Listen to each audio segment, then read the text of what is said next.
هنا بقى كانت اكتر نقطه ايجابيه ممكن تشوفها في مجدي طول الفيلم كله. مجدي بيقول لها مش فاكري، والصراحه يعني كان رد كافي، اللي هو العبيط بتاع زمان ده انا اصلا مش فاكره لان ما عادش موجود دلوقتي.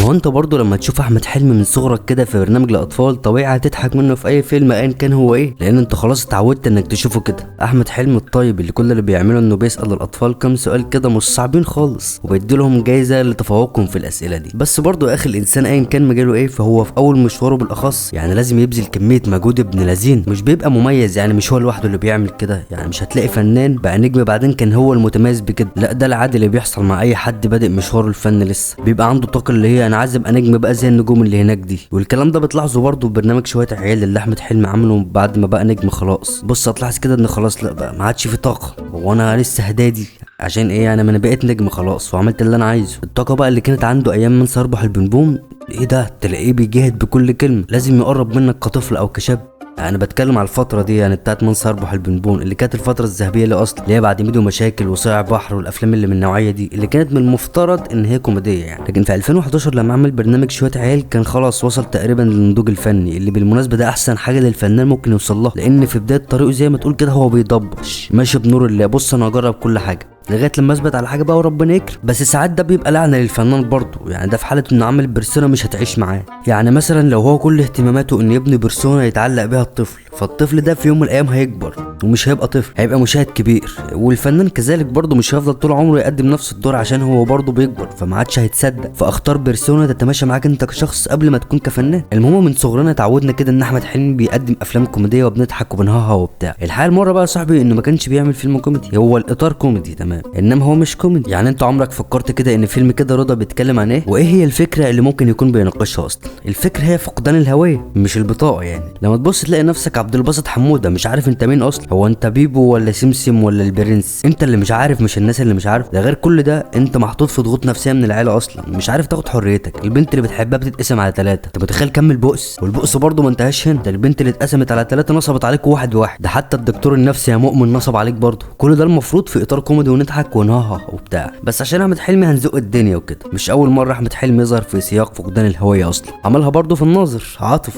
فقد الهويه والاهليه حرفيا محدش معترف بيه، بس الكلام ده طبعا محدش هيفهمه في وقتها غير لما يعدي عليك وقت وتبدا رحله نضوج وتفهم هي دايره ازاي. ولما تفهم هتسال نفسك سؤال، هو عاطف بعيد كده ولوحده عشان متهمش ولا متهمش ولوحده كده عشان هو بعيد اصلا من البدايه؟ ما هو برضه جحيم الوعي اللي بتوصله متاخر ده السبب في كل مشاكلك تقريبا. انت بتزعل اكتر وبتكتئب كل ما تفهم. خليك في نعيم الجهل بقى. وجحيم الوعي بيكمل معانا برضه لما بنفهم ان صيع بحر مش فيلم كوميدي. اصل ايه الكوميديا ان اضحك على شويه شباب مش لاقيين حاجه، ده حتى ما فيش شغل ومن هنا لهنا وكل حاجه غلط في البيئه المحيطه بيهم، فبالتالي بيعملوا الغلط هم كمان عشان الصح مش جاي معاهم سكه. فزي اي شاب بيحب واحده فبيطلع له 300 حوار وحوار وهكذا في الفيلم. يعني هيبقى قيسه برضه اسف على الازعاج ولا كلمه بقى. يمكن ده الفيلم الوحيد اللي كل الناس فهمته من الاول وانه مش كوميدي اصلا. طبعا الفيلم في حد ذاته بيبين لك كل حاجه من قبل ما تفهم، الالوان المشاهد كل حاجه بتوضح. ولما الفيلم اتعرض الناس برضه فهمت ان لا المود متغير، بس هو احمد حلمي عادي، هو احمد اللي احنا عارفينه او اللي ما نعرفوش قوي، لان كان تحسه كده مش بيمثل انه مريض نفسي وانت كنت تحسه انه مريض نفسي فعلا. انت كمشاهد حاسه مش في احسن حالاته وده طبعا مش شطارته يعني. فالمهم ان كله اخد باله ان اسف على الازعاج مش فيلم كوميدي. وطبعا بما اننا بنتكلم على احمد حلمي ما ينفعش خالص ما نذكرش اللعنه الزمنيه الف مبروك. الفكره باختصار ممكن تبان هزليه خالص، مفيش حد ممكن يتحبس في يوم واحد مش كده؟ كبرت وعرفت ان عادي بتحصل. السؤال بقى اللي بيتطرح هنا، هل فعلا الحياه مجرد تكرار ممل؟ كل يوم نفس اللي قبله مفيش جديد، النهارده زي امبارح وامبارح زي بكره وبعده وهكذا؟ بس دي برضو مش الفكره اللي موجوده، لان اي حد هيلاحظها عادي. ولكن الفكره اللي بنلاحظها في الفيلم هي الفشل. يعني احمد بيحصل معاه كميه مواقف ممكن تبان عاديه خالص وبسيطه تمام، بس كل شويه بيحاول انه يغير فيها، ومع انها حاجات ممكن تبان بسيطه الا انه ما بيعرفش يغير حاجه وبيفشل كل مره. وكل مره الاحداث بتمشي عادي وكانه ما بيتدخلش من اساسه وكانه كده الشبح زي فيلم على جثتي، الفيلم اللي ما نجحش خالص يمكن عشان ما حدش فهمه فعلا. رؤوف غرقان في الشغل حياته كلها عباره عن كده وبس، وغير كل ده وده مستبد، بيستبد الناس اللي شغاله عنده ومش بس دول، ده حتى اهل بيته ما سلموش منه، بيستبد ابنه ومراته واكتر ناس المفروض يحسسهم بالامان. اصبح هو كمان مش واثق فيهم، حياته كلها عباره عن شغل وهو كان فاكر ان كده هيعيش سعيد. عاش طول عمره غلطان في حق نفسه وكل الناس اللي يعرفها. هو عارف غلطه بس متاخر، عارف ان الحياه اللي كان عايشها ناقصها حاجه مهمه وهي الامان، وده ما كانش حاسس بيه، وده بسبب شكه الدايم اللي كان ملازمه، اللي كان جزء من شخصيته وما فرقوش غير لما دخل الغيبوبه، وده بسبب تفكيره المادي. لكن لما رؤوف اصبح من غير جسم مادي وبقى مجرد جسم اسيري، الماده اللي بجد ايا كانت فلوس او اي حاجه ملموسه اصبح ملهاش لازمه، فتفكيره تلقائي هيتغير. اصل هيفكر ازاي في حاجه هو اصلا مش محتاجها، فتفكيره اتغير وبدا يشوف حياته من منظور تاني، او بمعنى ادق بزاويه تانية، زاويه من بره بيبص على نفسه حرفيا.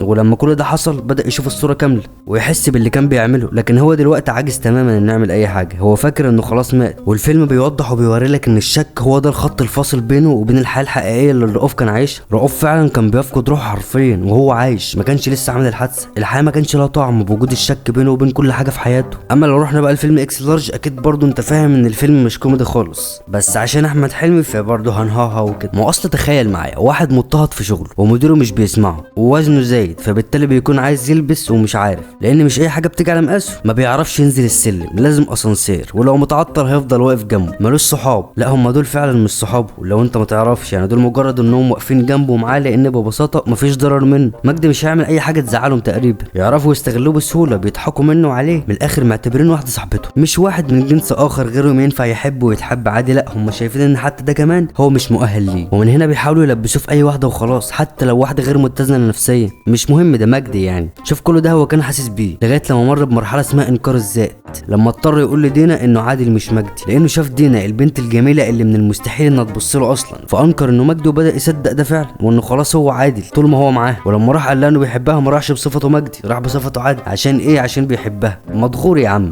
انت اهم يا اسطى، ما تجيش على نفسك غير عشان خاطر اهلك وبس كده، غير كده انسى، وما تقوليش هي اهلي بقى والكلام ده. اصل بعد كل ده دينا كانت معتبره مجدي او عادل مجرد حاله مش اكتر، وفشلت فيها كمان، ومش تسكت وبس كده، لا بتستغله. لو تعرف تطلع منه لحمه وتحمرها كانت هتعمل كده. وبعد كل ده برضه لما شافته بقى ناجح ونزل في الوزن وبقى مثالي نوعا ما، راحت له بكل بجاحه كده عادي وكأن مفيش حاجه. انا مش فاهم كانت متوقعه منه ايه، يقول لها انا فاكرك انت اللي كنت بتستغلينه وعامله لي حاله وكنت بتاخديني مشاوير وبتطلع عيني وكل حاجه. هنا بقى كانت اكتر نقطه ايجابيه ممكن تشوفها في مجد طول الفيلم كله. مجدي بيقول لها مش فاكرك، والصراحه يعني كان رد كافي، اللي هو العبيط بتاع زمان ده انا اصلا مش فاكره لانه ما عادش موجود دلوقتي. اخترت في الحلقه دي اننا ما نتكلمش بمنتهى الابتذال وايه اللي حصل وايه اللي ما حصلش، لان فعلا ما حصلش حاجه، بس كده، او ما حصلش حاجه فعلا. الراجل لا مستواه قل ولا الناس زعلانه منه ولا اي حاجه، كل الحكايه ان الجيل بيتغير، هو ده فعلا اللي بيحصل بين الفتره والتانيه، مش حاجه جديده، وده شيء هيفضل التاريخ يكرره على مر العصور. ما بص، انت مهما كنت جامد في وقت ما يا عم، فضلت جامد ونمبر 1 لغايه 20 60 سنه، مش هتفضل في القمه طول حياتك برضه. وفي جيل تاني هيجي هيقول لك لا انا مش هفضل اسمع او اتفرج على نفس الحاجه اللي كنت بتفرج عليها وانا صغير، انا عايز افكار تانيه، وده الصح برضه. لازم نشوف ناس تانيه بين الفتره والتانيه كده، وندي فرصه للشباب انها تطلع وتورينا عندهم ايه. فملهاش لازمه بقى ايه اللي حصل وهو مش عارف ايه وحش ولا حلو ولا حاجه كده وبس كده. لو عجبك اللي بقدمه ممكن عادي جدا تدوس سبسكرايب، مش هستلها حاجه خالص، شكله وش فشخ.